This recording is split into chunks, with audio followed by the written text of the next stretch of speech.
Hey Kaiju fans, this is the boy who cried Godzilla, and today we're setting our sights on the King of the Apes robotic double, Mechani-Kong.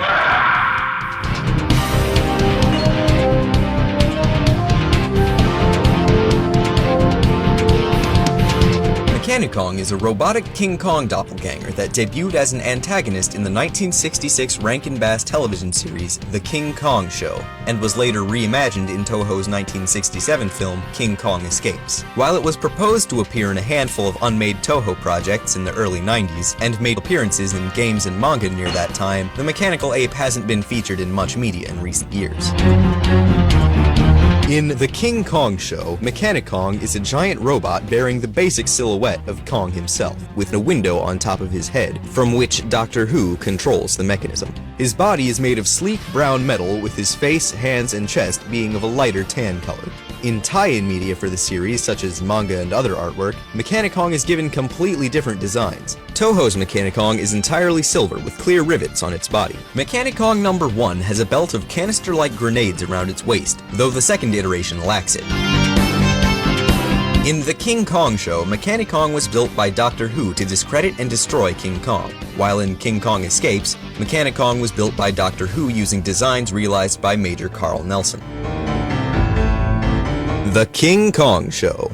Seeking revenge for a previous defeat, Doctor Who began to destroy New Guinea with Mechani-Kong. The military mistook it for the real Kong and went to arrest him on Mondo Island. While discussing the incident with Professor Bond, who looked after Kong with his children, the military received word of another attack on New Guinea, and the Bonds brought Kong to the island nation to help look into the matter.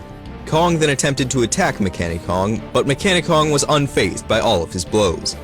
After Mechani-Kong knocked Kong to the ground, Kong headbutted Mechani-Kong into the ocean, causing him to break down. Doctor Who then had his robot airlifted away with helicopters.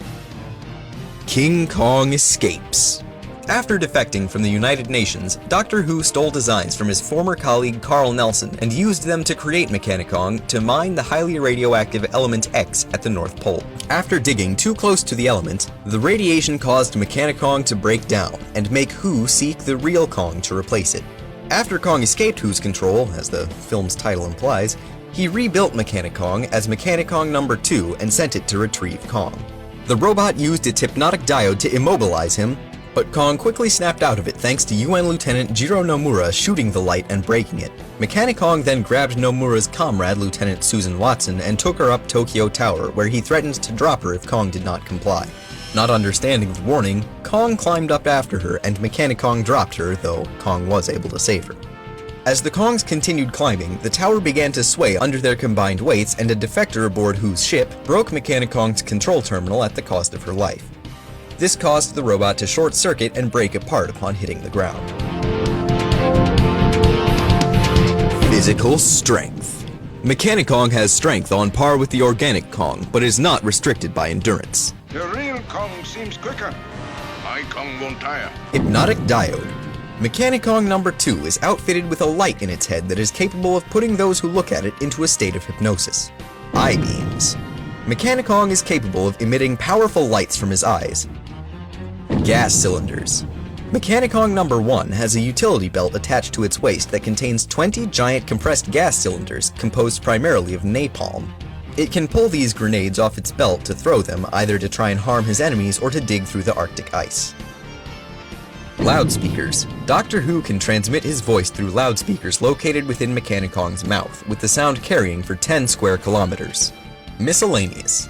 Other weapons and components said to be a part of the robot's arsenal include an Element X furnace, a generator, an electronic brain with a remote control device and computer built in, a wide-angle radar, and a wide parabolic reflector among the previously mentioned weapons.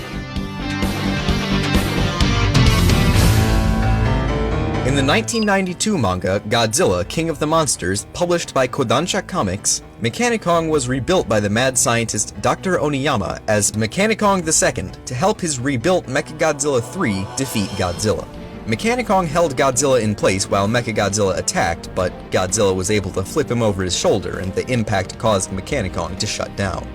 The robot is additionally featured in the 1988 Konami video game Konami YY World, notable for crossing over a number of characters and stages from various Konami-produced games, including King Kong from King Kong 2: Furious Megaton Punch. Mechani-Kong appears in the 5th stage called City Stage as one of the naturally occurring enemies. Later in the level, another mechanical ape appears named Boss Konger, who serves as the stage's boss. Mechani-Kong was a personal favorite kaiju of Koichi Kawakita, special effects director for most of the Heisei Godzilla films. Kawakita plans to pit Mechani-Kong against Godzilla in several unmade projects in the early 1990s. Ultimately, Toho found that it would be difficult to use the likeness of King Kong in one of their own films.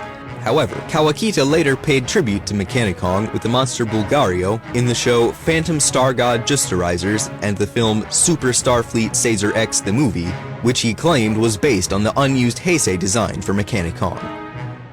Mechani-Kong makes a brief cameo alongside Maguma in a drawing in an episode of the 1993 trivia show Adventure Godzilla 2. And that's Wikizilla's kaiju profile on Mechani-Kong. Thanks for watching, and I'll see you next time.